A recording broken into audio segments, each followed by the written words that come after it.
The second major update for Rocket League has finally dropped. Version 1.04 is live, and we're going to talk about it. What it is, I am Controlled Pairs, and this is Controlled Pairs Gaming. Let's talk about some of the awesome highlights from patch notes version 1.04 in Rocket League.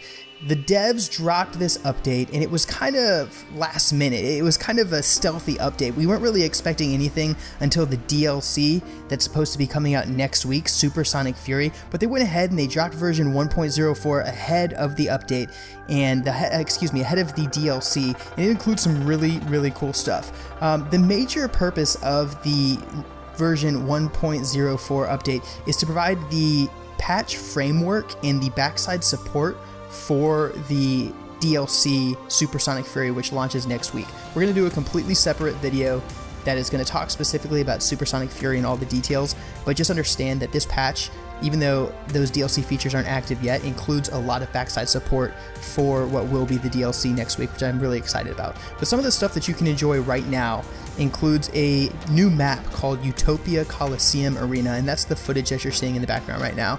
It still is a basic Rocket League map as far as the shape and where the placements of the boost and all that sort of stuff is concerned, but the aesthetics are completely different, and it's a brand new map, so it's kind of a fun thing to look forward to. Some of the big things that were added that will affect gameplay is options such as spectate and choose team, which are going to be available in the menu of private matches. The reason this is such a huge update is because we've all seen how successful Rocket League has been on Twitch and on YouTube and in the esports arena, and so spectate and the choose team menu in private matches, just kind of adding some of that UI support to private matches, is going to dramatically increase the playability of Rocket League as an esport. So that's awesome for the game, it's going to be awesome for the community, and it's going to make this game even more fun and easier to curate as far as an esport is concerned. So I'm really excited about that. Some more aesthetic stuff that has been added. The devs have added 70 plus new country flags. So if you're from Afghanistan or Zimbabwe, congratulations, now you can put your country flag on top of your car and rock it while you're playing. Additionally, there was 3 items added for players who experienced all those server problems during launch week. They're calling those sorry items, and they include what they call server gate wheels, a disconnected antenna, and a white flag antenna.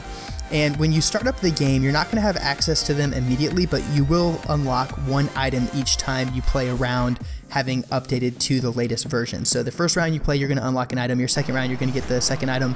The third round, you will get your final item, just by virtue of playing in the game. Another big update as far as the actual gameplay of Rocket League is concerned, they have added 3v3 team ranked, which has replaced the 3v3 solo option in ranked play. This is absolutely huge. So up until now, the only time you could play with your friends on ranked play was in 2v2. Now the 3v3 is an option. You're going to see a ton of new 3v3 teams that are going to be shooting to the top on the ranked boards. I'm really excited, and I'm actually on the market for a 3v3 team. So if you and your friends are throwing one together, if you're interested in getting me on board, I am certainly willing to talk to you. I'm really excited about that 3v3 option. Additionally, as far as gameplay is concerned, rank matches will no longer start if the game is not full. This is huge. So often, whenever you finally landed in a ranked game, like if you were doing a solo 3v3, you would get in game and there would be 5 players present. You're waiting on the 6th player to arrive, and on the right side of the screen it would say waiting for additional player or searching for additional player, and that player would never show up, and inevitably the game would start and one team would be down and be playing a man down the entire game, which sucks because they're obviously at a huge disadvantage. Something else pretty cool is now you can vote to forfeit whenever you're playing in ranked online matches. So if you have a teammate that loses, or if you have a teammate that abandons the game, unfortunately, or if you're down like 5 or 6 goals and there's only a minute left in the game, you can vote to forfeit the game, and that way you don't have to sit through the painful agony of actually finishing the game off, that's actually a pretty useful feature as long as people don't abuse it. It does take a vote, and so it's not going to be something that people can easily exploit initially anyway. We'll see how that works out and how it changed the metagame up. So there's a lot of really cool stuff included in this update. In the description below, I'm going to include a link to the official patch notes, and there you can see, you know, all the details that are definitely important for you to check out. And so it's really cool. I'm really excited about Rocket League, really pumped up about this update. I hope that you enjoyed this video. If you did, make sure to subscribe to the channel by clicking on the box at the bottom of your screen. If you're interested in some of the other stuff that I've got on this channel that relates to Rocket League, click on the video on the right. That's the previous episode I did. It's a breakdown of gameplay analysis that I did some 3v3 play. And then on the left side of your screen, that is a video describing exactly what my channel is all about. So I don't play Rocket League, I actually play a bunch of games, and I really enjoy bringing you the absolute highest quality content that I can create. YouTube is a passion for me. It's not something I do for profit.